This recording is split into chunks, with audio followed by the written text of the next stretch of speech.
4월 12일 성경 읽기 시간입니다. 우리 오늘은 사무엘상 20장부터 21장 시편 102편에 있는 말씀을 읽겠습니다.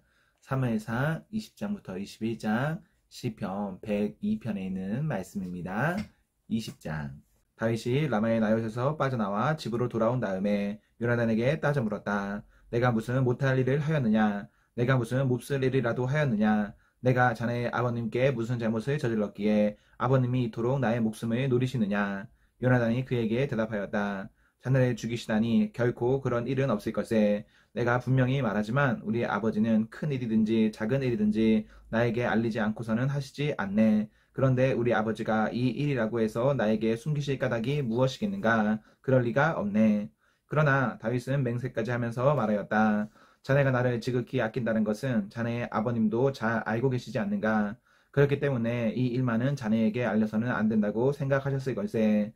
자네가 알면 매우 슬퍼할 테니까 말일세. 주님께서 살아계시니 내가 자네에게 분명히 말하겠네. 나와 죽음 사이는 한 발짝밖에 되지 않네. 요나단이 다윗에게 제안하였다. 자네의 소원을 말해보게. 자네를 돕는 일이면 무엇이든지 하겠네. 다윗이 요나단에게 대답하였다. 내일은 초하루일세. 내가 임금님과 함께 앉아서 식사를 해야 하는 날이세. 그러나 내가 외출할 수 있도록 주선하여 주게. 나가서 모레 저녁 때까지 들녘에 숨어 있겠네. 그랬다가 만일 자네의 아버님이 내가 왜 안 보이냐고 물으시거든. 그때 자네는 내가 우리 고향 베들레헴으로 가서 온 가족과 함께 거기에서 매년제를 드릴 때가 되어 급히 가보아야 한다고 말미를 달라고 해서 허락해 주었다고 말씀드려 주게. 그때 자네의 아버님이 잘했다고 말씀하시면 나에게 아무런 화가 미치지 않겠지만 자네의 아버님이 화를 내시면 나를 해치려고 결심하신 것으로 알겠네. 자네는 이미 주님 앞에서 나와 가까운 친구로 지내기로 굳게 약속하였으니 나에게 친구의 의리를 꼭 지켜주게. 그러나 나에게 무슨 허물이 있다면 자네가 직접 나를 죽이게. 나를 자네의 아버님께로 데려갈 까닭이 없지 않는가? 요나단이 대답하였다. 결코 그런 일은 없을 걸세. 우리 아버지가 자네를 해치려는 결심을 한 줄 알고서야 내가 어찌 그것을 자네에게 곧 알려주지 않겠는가? 그러나 다윗은 요나단에게 물었다. 혹시 자네의 아버님이 자네에게 화를 내면서 대답하시면 누가 그것을 나에게 알려주겠는가? 요나단이 다윗에게 말하였다. 자, 가세, 들로 나가세. 둘은 함께 들로 나갔다. 요나단이 다윗에게 약속하였다. 주 이스라엘의 하나님이 우리의 증인이시네. 내가 내일이나 모레 이맘때에 아버지의 뜻을 살펴보고 자네에게 대하여 좋게 생각하신다면 사람을 보내어 알리겠네. 아버지가 자네를 해치려 한다는 것을 내가 알고도 그것을 자네에게 알리지 않아서 자네가 안전하게 피신하지 못하게 된다면 주님께서 이 요나단에게 무슨 벌을 내리셔도 다이게 받겠네. 주님께서 나의 아버지와 함께 계셨던 것처럼 자네와도 함께 계시기를 바라네. 그 대신 내가 살아있는 동안은 내가 주님의 인자하심을 누리며 살 수 있게 해주게. 내가 죽은 다음에라도 주님께서 자네 다윗의 원수들을 이 세상에서 다 없애버리시는 날이라도 나의 집안과 의리를 끊지 말고 지켜주게. 그런 다음에 요나단은 다윗의 집안과 언약을 맺고 말하였다. 주님께서 다윗의 원수들에게 부복하여 주시기를 바라네. 요나단은 다윗의 제모처럼 아끼는 터라 다윗에게 다시 맹세하였다. 요나단이 다윗에게 약속하였다. 내일은 초하루이니 아버지가 자네의 자리가 빈 것을 보시면 틀림없이 자네가 왜 자리를 비웠는지 물으실 걸세. 올해까지 기다리다가 저번 일이 있었을 때에 숨었던 그곳으로 내려가서 에세바의 곁에 숨어있게. 그러면 내가 연습 삼아 어떤 표적을 놓고 활을 쏘는 것처럼 그 바의 곁으로 화살을 3번 쏘겠네. 그런 다음에 내가 데리고 있는 종을 보내어 그 화살을 다 찾아오라고 말하겠네. 그때 내가 그 종에게 큰 소리로 너무 멀리 갔다 이쪽으로 오면서 다 주워오너라 하고 말하면 주님께서 살아계심을 걸고 맹세하겠네. 자네에게는 아무 일도 없을 것이니 안심하고 나오게. 그러나 내가 그 종에게 아직 더 가야 된다. 화살은 더 먼 곳에 있다 하고 말하면 주님께서 자네를 멀리 보내시는 것이니 떠나가게. 오직 우리가 함께 약속한 말에 대해서는 주님께서 길이길이 자네와 나 사이에 증인이 되실 걸세. 이리하여 다윗은 들녘에 숨어 있었다. 초하루가 되었을 때에 왕이 식사를 하려고 식탁에 앉았다. 왕이 언제나 하듯이 벽을 등진 자리에 앉아 요나단이 왕의 맞은쪽에 앉았고 아브넬은 사울 곁에 앉았다. 다윗의 자리는 비어 있었다. 그런데도 그날은 사울이 아무 말도 하지 않았다. 사울은 다윗에게 뜻하지 않은 일이 생겨 몸이 부정을 타서 아직 깨끗하여지지 않았는가 하고 생각하였다. 그런데 초하루가 지난 다음 날, 곧 그 이튿날에도 다윗의 자리가 여전히 비어 있는 것을 보고 사울이 자기 아들이 요나단에게 물었다. 어째서 이새의 아들이 어제도 오늘도 식사하러 나오지 않느냐? 요나단이 사울에게 대답하였다. 다윗이 저에게 베들레헴에 다녀올 수 있도록 허락하여 달라고 간곡히 요청하였습니다. 자기 집안이 베들레헴 성읍에서 제사를 드리는데 자기 형이 다녀가라고 했다고 하면서 제가 자기를 아낀다면 자기 형을 만나게 해달라고 저에게 간청을 하였습니다. 그래서 그가 지금 임금님의 식탁에 나오지 못하였습니다. 사울이 요나단에게 화를 내면서 소리쳤다. 이 폐역무도한 계집의 자식아, 내가 이새의 아들과 단짝이 된 것을 내가 모를 줄 알았더냐.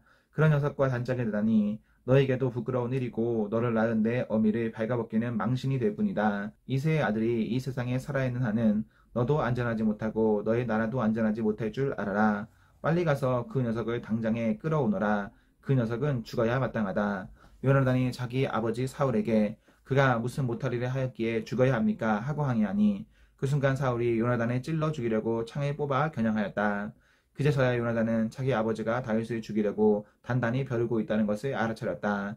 요나단도 화가 치밀어 식탁에서 일어섰다. 그리고 요나단은 자기 아버지가 다윗을 모욕한 것이 가슴 아파서 그달이 이틀째가 되던 그날은 하루 종일 아무것도 먹지 않았다. 그 다음 날 아침에 요나단은 어린 종을 하나 데리고 들녘으로 나가서 다윗과 약속한 장소로 갔다. 거기에서 요나단은 자기가 데리고 온 어린 종에게 너는 막 달려가서 내가 지금 쏘는 화살을 주워오너라 하고 시켰다. 어린 종이 달려가자 요나단은 그의 머리 위로 화살을 쏘았다. 요나단이 쏜 화살이 떨어진 곳으로 그 어린 종이 달려가자 요나단은 그의 뒤에다 대고 소리쳤다. 아직도 더 갔다. 화살이 더 먼 곳에 있지 않느냐. 요나단이 그 소년의 뒤에다 대고 계속 소리쳤다. 빨리 빨리 서 있지 말고 빨리 달려. 요나단의 어린 종은 화살을 주워다가 자기 상전에게 바쳤다. 그러나 그 어린 종은 아무것도 눈치채지 못하였다. 요나단과 다윗만이 그 일을 알았다. 그런 다음에 요나단은 데리고 왔던 그 어린 종에게 자기의 무기를 주면서 그것을 들고 성읍 안으로 들어가라고 말하였다. 그 어린 종이 성읍 안으로 들어가니 다윗이 그 숨어있던 바위 곁에서 일어나 얼굴을 땅에 대면서 3번 큰 절을 하였다. 그리고 그들은 서로 끌어안고 함께 울었는데 다윗이 더 서럽게 울었다. 그러자 요나단이 다윗에게 말하였다. 잘 가게 우리가 서로 주님의 이름을 걸고 맹세한 것은 잊지 않도록 하세.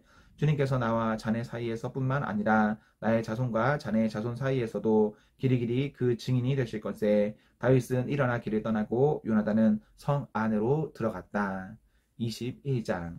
다윗은 노브로 가서 제사장 아히멜렉에게 이르렀다. 아히멜렉이 떨면서 나와서 다윗을 맞으며 물었다. 동행자도 없이 어떻게 혼자 오셨습니까? 다윗이 제사장 아히멜렉에게 대답하였다. 나는 임금님의 명령을 띠고 길을 떠났습니다. 임금님이 나에게 임무를 맡기면서 부탁하시기를 나에게 맡기신 임무를 어느 누구에게도 알리지 말라고 하셨습니다. 그래서 부하들과는 약속된 곳에서 만나기로 하였습니다. 그런데 지금 제사장님이 혹시 무엇이든 가까이 가시신 것이 좀 없습니까? 빵 5덩이가 있으면 저에게 주십시오. 그렇게 안 되면 있는 대로라도 주십시오. 그러자 제사장이 다윗에게 말하였다. 지금 보통 빵은 내게 없고 있는 것은 거룩한 빵뿐입니다. 그 젊은이들이 여자만 가까이 하지 않았다면 줄 수가 있습니다. 다윗이 제사장에게 말하였다. 원정길에 오를 때에 늘 그렇게 하듯이 이번에도 우리는 2, 3일 전부터 여자와 가까이 하지 않았습니다. 비록 이번 출정이 보통의 사명을 띤 길이기는 하지만 제가 출정할 때에 이미 부하들의 몸은 정결했습니다. 그러니 오늘쯤은 그들의 몸이 얼마나 더 정결하겠습니까? 제사장은 그에게 거룩한 빵을 주었다. 주님 앞에 차려놓은 빵 말고는 다른 빵이 달리 없었기 때문이다. 그 빵은 새로 만든 뜨거운 빵을 차려놓으면서 주님 앞에서 물려낸 것이었다. 그런데 바로 그날 사울의 신하 가운데 한 사람이 그곳에 있었는데 그는 주님 앞에서 하여야 할 일이 있어서 거기에 머물러 있었다. 그의 이름은 도액인데 에돔 사람으로서 사울의 목자 가운데서 우두머리였다. 다윗이 아히멜렉에게 또 한 가지를 물었다. 제사장님은 지금 혹시 창이나 칼을 가지고 계신 것이 없습니까? 저는 임금님의 명령이 너무도 급하여서 나의 칼이나 무기를 가져오지 못했습니다. 제사장이 대답하였다. 그대가 엘라 골짜기에서 쳐 죽인 블레셋 사람 골리앗의 칼을 보자기에 싸서 여기 에봇 뒤에 두었습니다. 여기에 이것 말고는 다른 칼이 없으니 이 칼을 가지고 싶으시면 가지십시오. 다윗이 말하였다. 그만한 것이 어디에 또 있겠습니까? 그것을 나에게 주십시오.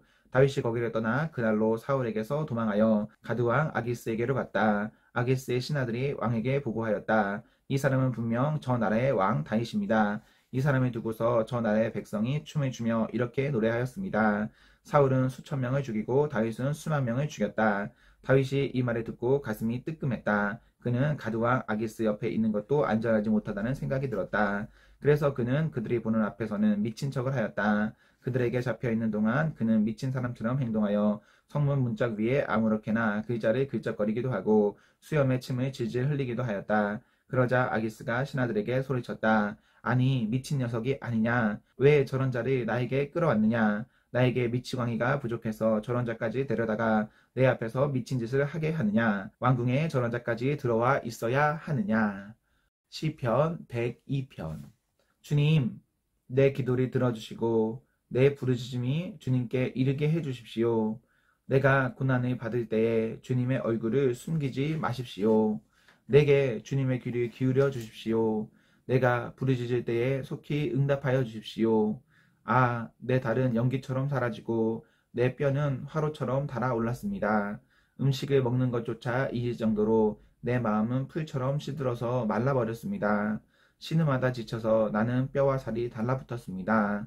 나는 광야의 올빼미와도 같고 폐허 더미에 사는 부엉이와도 같이 되었습니다. 내가 누워서 잠을 이루지 못하는 것이 마치 지붕 위에 외로운 새 한 마리와도 같습니다. 원수들이 종일 나를 모욕하고 나를 비웃는 자들이 내 이름을 불러 저주합니다. 나는 젤리 밥처럼 먹고 눈물 섞인 물을 마셨습니다. 주님께서 저주와 진노로 나를 들어서 던지시니 내 사는 날이 기울어지는 그림자 같으며 말라가는 풀과 같습니다. 그러나 주님은 영원히 보좌에서 다스리시며 주님의 이름은 대대로 찬양을 받을 것입니다. 주님, 일어나셔서 시온을 긍휼히 여겨주십시오. 때가 왔습니다. 시온에 은혜를 베푸실 때가 왔습니다. 주님의 종들은 시온의 돌들만 보아도 즐겁습니다. 그 티끌에도 정을 느낍니다. 문 나라가 주님의 이름을 두려워하고 이 땅의 왕들이 주님의 영광을 두려워할 것입니다. 주님께서 시온을 다시 세우시고 그 영광 가운데 나타나실 것이기 때문입니다. 헐벗은 사람의 기도를 들으시며 그들의 기도를 업신여기지 않을 것입니다. 다음 세대가 읽도록 주님께서 하신 일을 기록하여라. 아직 창조되지 않은 백성이 그것을 읽고 주님을 찬양하도록 하여라. 주님께서 성소 높은 곳에서 굽어보시고 하늘에서 땅을 살펴보셨다. 갇힌 사람들의 신음소리를 들으시고 죽게 된 사람들을 풀어 놓아주셨다. 시온에서 주님의 이름이 널리 퍼지고 예루살렘에서 주님께 드리는 찬양이 울려 퍼질 때에 뭇 백성이 다 모이고 문 나라가 함께 주님을 섬길 것이다. 나는 아직 한창 때인데 기력이 쇠하여지다니 주님께서 나의 목숨 거두시려나. 나는 아뢰었다. 나의 하나님, 중년의 나를 데려가지 마십시오. 주님의 횟수는 대대로 무궁합니다. 그 옛날 주님께서는 땅의 기초를 놓으시며 하늘의 손수 지으셨습니다. 하늘과 땅은 모두 사라지더라도 주님만은 그대로 계십니다. 그것들은 모두 옷처럼 낡아지겠지만 주님은 옷을 갈아입듯이 그것들이 바꾸실 것이니 그것들은 다만 지나가 버리는 것일 뿐입니다. 주님은 언제나 한결같습니다. 주님의 횟수에는 끝이 없습니다. 주님의 종들의 자녀는 편안하게 살 것이며 그 자손도 주님 앞에 굳건하게 서 있을 것입니다. 아멘, 아멘. 네, 우리 오늘 말씀을 모두 읽었습니다. 우리 오늘 하루도 하나님과 사랑 앞에서 행복하십시오. 성령 충만하십시오. 안녕.